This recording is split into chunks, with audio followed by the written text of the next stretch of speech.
Your Honor, members of the court, thank you for allowing me to speak. What I share today is deeply painful but necessary. My brother's murder did not just take his life, it shattered our entire family. These words carry the weight of that loss and the truth of what Matt's children, my family, and I now live with every day. My name is Jonathan Mark Restelli. I go by Mark.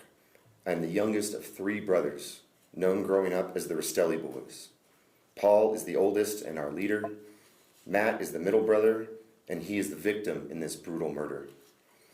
Matt was executed by the very people who were supposed to be his family. His wife, Katherine, his mother-in-law, Tracy Grist, and his brother-in-law, Kevin Ellis. They planned his murder and carried it out. They shot Matt in the back and planted a knife in his hand while his children slept directly above the place where he took his final breath. Before I address the Black Widow in the room, I want to talk about Matt. Matt was a father of 3, a brother, and my best friend for the first 26 years of my life. He was kind and friendly. The guy who would talk your ear off at a party and keep you laughing with stories. The guy who would drop everything and drive several hours to come help you get your truck unstuck from a mud pit. He had a mechanical mind like no one else. If it had a motor, he could fix it. If it didn't, he'd weld something incredible out of it. Matt's masterpiece was a green rock crawler buggy, bent and welded by hand, designed to perfection. That was Matt, creative, determined, and the most loyal person I have ever known. His loyalty to his wife was placed above everyone else in his life, and that loyalty was used against him. As the youngest of 3 brothers, I idolized my 2 older brothers, Matt and Paul. I did everything they did and wanted to be just like them. We grew up outside, fishing, mountain biking, exploring, always together. In a time before the internet and distractions, our bond was forged solid. As Matt would say, forged in steel. With the guidance of our mother Diane and late father Thomas, and the leadership of my 2 brothers, Matt and Paul, I became who I am today. I'm just a collage of the different qualities derived from my family. The prime things Matt and I shared was our love of the wilderness and our creativity. For decades, Matt wasn't just my brother. He was my role model, my mentor, and my best friend. And then everything changed. Around the time Matt turned 30, Katherine Ellis entered the picture. It was like opening Pandora's box. A Black Widow had stepped into Matt's life, spun a web, and set a trap. Before I go any further, I'm going to address Katherine directly. From the moment you crawled into my brother's life, you were determined. Excuse me, sorry. Move it up. So we're having troubles with the recording, Mr. Restelli. Okay. Sorry.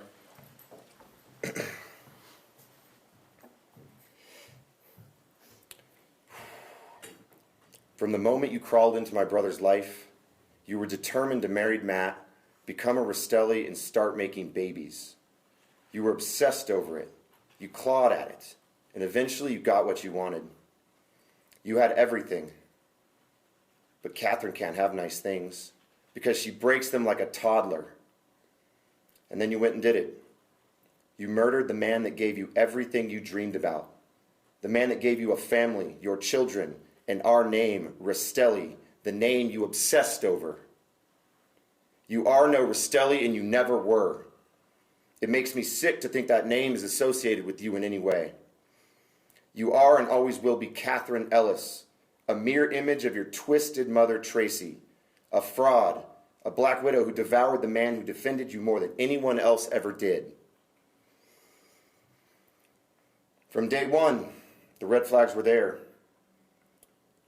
What started that day was over a decade of psychotic behavior and abuse, a pattern of behavior and conflict that continues to this day, a Black Widow's pattern. Katherine first introduced herself to me in a Facebook message. Before I had even opened it, she had sent a second message saying that she and Matt had broken up and she was blocking me. We haven't even spoken. I have no idea who she is, but I was blocked. That's Katherine, erratic, childish, like a teenager stuck in an adult's body. The pattern begins. In the coming years at family events, we walked on eggshells, waiting for the explosion. Would she blow up over nothing or pass out drunk before dinner? It happened every time. It was inevitable. The pattern continues. The last time I saw Katherine before murdering Matt was at my mother's wedding reception in March of 2022. It was supposed to be a day of fun and celebration, but not with Katherine around. Multiple conflicts sprung up, and in front of all the guests, Katherine screamed at Matt's oldest son, "You're not my son! You didn't come from my loins! I didn't spread my legs and birth you!" Filthy, venomous trash from a filthy spider's mouth. The pattern continues. I refused to stand as a groomsman at Katherine and Matt's wedding because I couldn't, in good conscience, support his marriage to her, because even then, I saw right through her. 8 legs, an hourglass, fangs, and dead eyes. She was transparent to me. At that same wedding, I met Katherine's mother, Tracy, for the first time.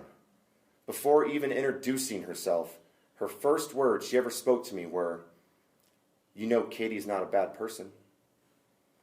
Looking back, that's laughable, because we all know the truth.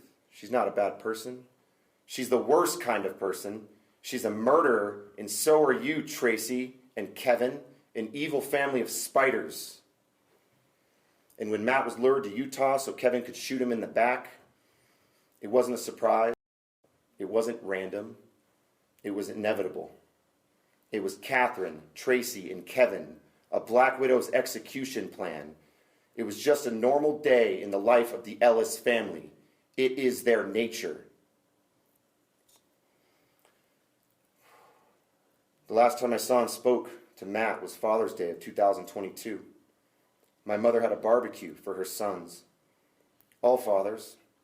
My mom had the barbecue because Katherine had just run off to Utah with the kids, ghosting Matt and leaving him isolated on Father's Day. Isolation was Katherine's favorite weapon. At the barbecue, things were going good until Matt asked me why he wasn't invited to my son's birthday party a few weeks earlier. I told him, "Matt, you're always invited, but after a decade of terrible behavior and what happened at Mom's wedding, Kelly and I are no longer comfortable having Kate around our friends and family. I didn't want to send you an invite that specifically excluded her, and I didn't want to cause you any more problems." He was upset, but Matt didn't say a word. He grabbed his things and left. Those were the last words I spoke to my brother. The reality is, I lost Matt long before Katherine, Kevin, and Tracy took his life, because Matt was loyal to Katherine over everyone else in his life, including me. She had him trapped and was injecting venom. Fast forward to July of 2024. Katherine ghosted Matt again, taking the kids to Utah for the last time. I said to my mom, "She's isolating him. I need to call him and tell him I love him and I'm there for him." But I didn't call, and I wasn't there for him. Because with Katherine, it was always drama, chaos, poison, and I didn't want to get dragged back in. That hesitation, not calling Matt when he needed me most, will forever be my greatest regret. I didn't have the character I wish I had, because Katherine's pattern of behavior had gotten to me too. I failed to help my brother when he needed me most. And then it happened, the execution plan. Matt was excited to see his family, kiss his wife, and hold his kids, but that never happened. Matt was led into a trap. Kevin pulled the trigger, Tracy planted the knife, and Katherine hid upstairs, while Matt's children slept directly above the place where their father's heart stopped beating. I can only hope that Matt's soul passed through his children to say goodbye. The coroner said that Matt likely didn't die instantly. 7 minutes before calling 911. 7 minutes. What happened in those 7 minutes? Did Matt say anything? Did he call for his kids? Did he yell for help? Help! Help! Help. That's all Matt ever wanted from you, Katherine, was help. Help building a life, help building a family, help building a future for your children. But he never got help from you. You set the trap and you didn't try to help. How long was it till Matt stopped breathing? Did you hear him gasping for air? Did you smile? I think you smiled. In fact, I know you smiled. 7 minutes to call 911. You and Matt were married for 7 years. 7 minutes. Your daughter lost her father at age 7. 7 minutes. You showed your husband no mercy. 7 minutes. Why should anyone show you mercy? You took Matt's life. You took your kid's father. You stole their future together. Katherine didn't just kill Matt. She shattered lives. 3 children lost their father. My mother lost her son. Paul and I lost our brother, and I lost my best friend. Matt deserved better, but he was trapped and tricked by Kathryn Ellis. The pattern never stopped. After Matt's death, Katherine liquidated all of their assets like Matt never existed. The only silver lining, the only positive in all this, the only thing I cling to, is that Matt's children are finally free of Katherine. Free of her chaos, her neglect, her drugs, her narcissism. And they now have a fighting chance at life because they are with me. But that chance comes at a cost. My family dynamics have forever changed. Kelly and I now have 4 children to care for, and my 2 children don't get the same love and attention they once had, because there's only so many hours in a day and only so much of us to give. Last year, I took your daughter, Matt's daughter, to the father-daughter dance, standing in Matt's place. And I'll do it again next year, and the year after, and the year after, and the year after. But it shouldn't be me standing there, it should be Matt. Between multiple schools, multiple sports, medical appointments, and the everyday needs of 4 kids, our lives have forever become a constant balancing act. It's an entirely new full-time job stacked on top of the responsibilities we already carry. And this isn't just a short-term thing. We have decades of this new responsibility. The truth is, long after that, Kelly and I will be the ones that your children cry to, the ones they lean on, the ones that help them through life. And in the future, I hope to be the one that walks Matt's daughter down the aisle when she gets married someday. I'll teach her to love and care for her husband and put her family and her children first, unlike her arachnid mother. The truth is, we now bear the weight of Katherine's choices just as Matt did. She didn't just take his life. She dumped every ounce of responsibility she failed at onto our shoulders. And while we carry it and we do it with love, we should have never had to. It's the same story again and again and again. It's Katherine's pattern of behavior, and it continues.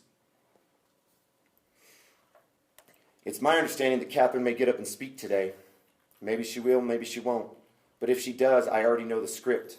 Because remember, Katherine, I see through you, and I always have. You are transparent. She'll stand here loaded with emotion, not for Matt, but for herself. She will cry, not because of what she did, but because she got caught. She'll talk about her children, the pain she caused them, how much she misses them and wants to see them. I call bullshit. Katherine spent most of her children's childhood abusing and neglecting them, getting high in the camper while her kids raised themselves on iPads. Katherine wasn't Kate the mother. She was Kate Dabbs, getting high online with her friends all day while Matt worked his ass off. She'll talk about mistakes, about regret, about sorrow for Matt, for her kids. and maybe from my mom, Paul, and myself. I call bullshit. Just a few days after Matt's murder, Katherine was with another man, his mouth on her neck, and using Katherine's words, legs spread wide. That's not sorrow, that's not regret. That's who she is, a cheater, a liar, a fraud. And none of it surprises me. It's Katherine's pattern, the Black Widow's pattern. I don't believe you ever loved Matt, because you're only capable of loving yourself. Love doesn't look like cheating while Matt holds your family together. Love doesn't look like neglecting your children to get high. Love doesn't look like plotting with your family to murder the man most loyal to you. Matt would have taken a bullet for you, but not in his wildest dreams would Matt have thought that bullet would come from you. You tormented Matt, spreading your legs just like your prostitute mother for every man willing. No cooking, no cleaning, no job, just sucking the life out of Matt. So no one's going to believe anything you have to say today. Your words will be fake, every word rehearsed, every tear an act, and while you perform, remember, we see through you. You are transparent. Matt deserved better. Your children, Matt's children, deserve better. Your Honor, let there be no mistake. Kathryn Ellis is a murderer, a fraud, a parasite. She failed as a wife. She failed as a mother. She failed as a human being. She is not forgiven. Not today, not ever. The only time I will think of her again is at the parole hearing. And when that day comes, I'll be there to make sure she never sees daylight again. She took my brother. She took her children's father. She destroyed her children's future. Matt's kids didn't deserve this, and now they have to live with this stigma every day, and it will follow them the rest of their lives. In the name of justice for my brother, Matthew Clark Restelli, a devout father, a loyal brother, and my best friend, I, along with my family, ask the court to impose the maximum sentence possible. Nothing less would honor Matt's memory. Matt deserved better, and Katherine shot him in the back.